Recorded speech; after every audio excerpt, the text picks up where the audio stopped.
Nɔvi lɔlɔtɔwo megado egbe na mi le egbe ƒe ŋkekenyui sia hã me. Woyra mi kaka le enyateƒe nyanyui siawo sese la ta. Elabe enya la sese kple eƒe tsɔtsɔ de dɔwɔme la, ye nana be míekpɔna Mawu ƒe eŋutikɔkɔe kple eƒe ŋusẽdɔwɔwɔ le míaƒe agbe me. Eya ta ye gaƒoƒo ya me la, míakplɔ mi gale du le gbɔgbɔ kɔkɔe ƒe ŋusẽ ƒe kpɔkplɔ te. Alebe nyanyui sia la, si ke la va kpɔ le gaƒoƒo ya me, eye ne se la, nena wɔ eƒe dɔ tutututu le wò hã agbewo me. Elabe enya matrɔmatrɔ wònye. Elabe míaƒe Mawu la metrɔ kpɔ gbe ɖe wo. Aleke ke wòle tso tititi ke la, nenema ke wòle na míawo hã egbea, eye atrɔ ɖe mavɔ me. Abraham ƒe Mawua ye nye Yesu yo ƒe Mawu egbea. Abraham ƒe Mawu, Yakob kple enuka Abraham, Jacob kple Isaac ƒe Mawua ye ke nye nye kplo ƒe Mawu egbea. Eya ta ye ne xɔe se la, ala kpɔ nukunutɔwo le agbewo me. Abeleke tutu wɔe le mía tɔgbuiwo kple mía tɔgbuiwo ƒe agbeza me. Ye míawo katã mi xlẽ, ye mi se gɔme, ye mi nya be nenema wòle la. Nenema wò hã la kpɔe le agbewo me ma. Eye be xɔe se le gaƒoƒo ya me le Yesu ƒe ŋkɔa dzi. Nɔvinye, egbe la, Aƒetɔ le gale nu ƒom na mi. Yesu ɖo eŋu, Yesu ɖo enya la ŋu bena woaɖe Mawu ƒe dɔwɔwɔwo ɖe ko afia le eya ma me. Yesu ɖo nya ɖe ŋu na wò hã, alo ele enya ɖe ŋu ɖom tsɔ ku ɖe agbewo ŋu, ale bena woate ŋu kpɔ Mawu ƒe eŋutikɔkɔe alo Mawu ƒe dɔwɔwɔ afia le agbezawo me. Ne mi xlẽ Yohanes ƒe agbalẽ etama asi ɖeke kpukpui ame tɔa, ele nya le gbɔ na mi le afi ma be Yesu ɖo eŋu na wo be menye wo dometɔ aɖeke ƒe nu vɔ̃e na be ame sia ƒe ŋkuwo ŋku gbã o. Wodzi nenema be woatsɔ aɖe Mawu ƒe ŋusẽ afia. Hallelujah. Yesu ɖo ŋu bena menye ame sia alo eƒe dzilawoe wɔ enuvɔ o, ke boŋ bena woaɖe Mawu ƒe dɔwɔwɔ ɖe ko afia le eya amea me. Nɔvinye, Mawu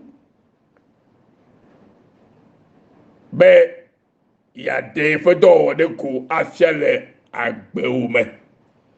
Meka nu si ke me to nele o. Meka le si ke ye enuwo wotrɔ ta de gu na wo ɖo.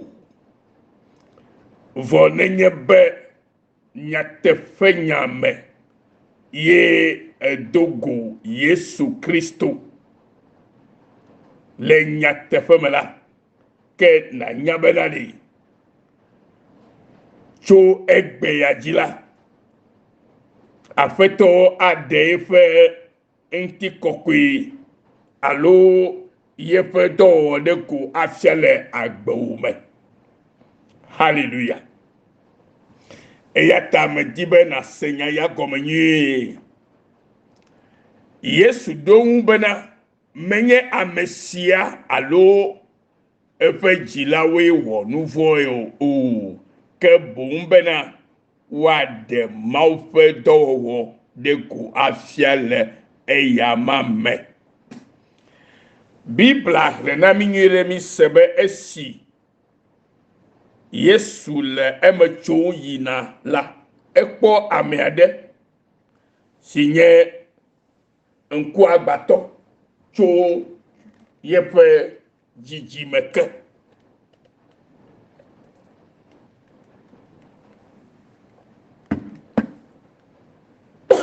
adako enye nku agbato cho yepe jiji meke eye efenu sola o bi ebena rabi ameke wo nouveau amesia mto elo alo epejila we bena oji nku agbato maha yesu douna o bona bena menye amesia alo epejila we wo nouveau o kebun bena wa de maupe do wo de ko afia le eyamame. Alléluia. Jésus vit en passant un homme aveugle de naissance. Ses disciples lui firent cette question. Rabbi, qui a péché, cet homme ou ses parents, pour qu'il soit né aveugle? Jésus répondit, ce n'est pas que lui ou ses parents aient péché, mais c'est afin que les œuvres de Dieu soient manifestées en lui. Alléluia. Afin que les œuvres de Dieu soient manifestées en lui. Frères et sœurs en Christ, vous qui m'écoutez en ce moment, le Seigneur est venu pour que les œuvres de Dieu soient manifestées dans nos vies. Ce n'est pas parce que tu es né dans le péché, ou parce que tu pêches, ou parce que tes parents ont péché. Mais Jésus est venu pour nous donner la grâce, afin que les œuvres de Dieu soient manifestées dans nos vies. C'est pour cela que, mon frère et ma sœur qui m'écoutaient en ce moment, je voudrais tout juste te dire qu'à partir de ce jour que tu es en train de m'écouter ou de m'attendre, le Seigneur veut agir dans ta vie. Mais si seulement si tu crois en lui, si seulement si tu crois réellement que il est venu pour ôter le péché du monde, et ce n'est pas parce que tes parents ont péché ou toi-même tu as péché pour que tu demeures dans cet état que tu es, mais que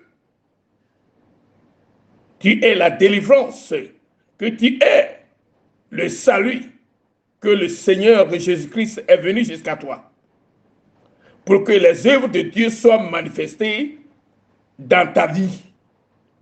Amen. Alléluia. Yesu vabere, il y a des maupenti kokode ko afiale nye propak bame. Menye be eto no alo to pa nouveau ta. Ye na be ele no mama tomu. Vo me di mama tono be ne to ho Yesu ji se egbe de kasike ye le nya asemla. E ho ji se nya tepenya ke Yesu la gono be da. Oh, nous c'est que les jojore jiola.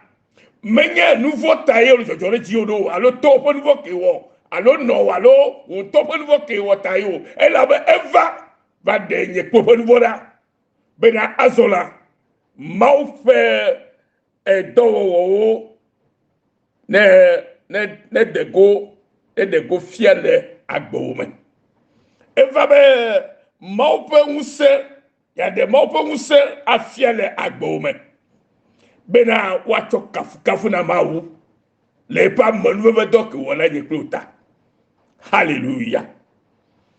As Jesus was walking along, he saw a man who had been blind from birth.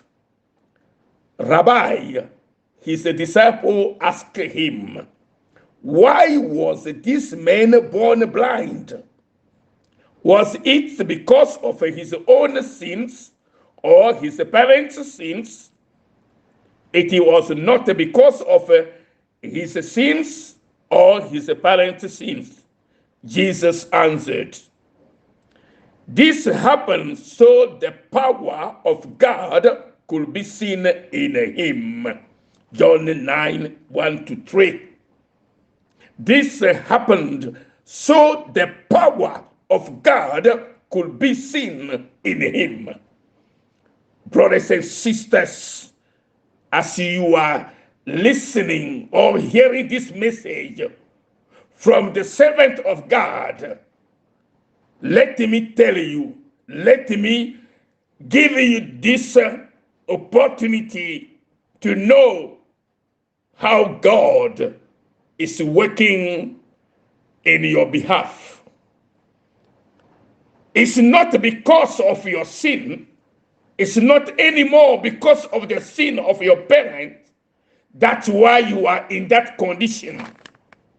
But to glorify the name of the Lord, that you are in that condition. But one thing I just want to let you know is to know and believe that Jesus has come to take away the sin of the world. All the sin of the world has been taken by Jesus Christ. That's why he died in the cross, and then the third day he risen from the dead and give us this opportunity, this grace, amazing grace, that we may be saved, so that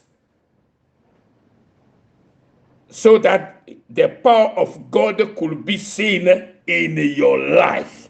Maupe nti kokwe alo maupe musa watokwe la gbome e tali no mamado menya bonu voyo bonu sikama dibe na nye kwenye bana na nye nyere bana no binye cho egbesi ajila enyebe etrole yesu ntire yete pomala to tro gade la gada gbome to tro ke ya mare kema susu po be ya po la gbome la to tro mala gada gbome hey nye degbe yalo hallelujah you can fact by the time I see the kekuku igbato ire eto amele nyale gbo na nye klo fima yesu odo ya le nye klota eyeta mega po be nu keme tolere ye pe nouveau alo ye pe ye to alo ye no pe nouveau yesu va kule nouveau otabo ko di segbe le kala po le ke to la va gbo moda fe na mo pe enki kokwe alo ke na bena hallelujah wa bena wa cho ade maupe muse afia la gbome bena wa to de maupe to no afia la gbome bena to de maupe to no de go e pe to de go afia la gbome bena to de maupe ti kokore go afia la gbome no bien e ya taye no me to na agba polo no me oji o ke tropo yesu ji egbe ne na pole ke mawu muse kata to po ti kokore ajela gbome la le Yesu Christo fait un commun.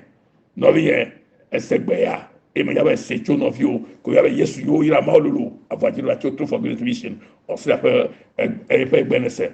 O ira de siatalo le Yesu commun. Amen.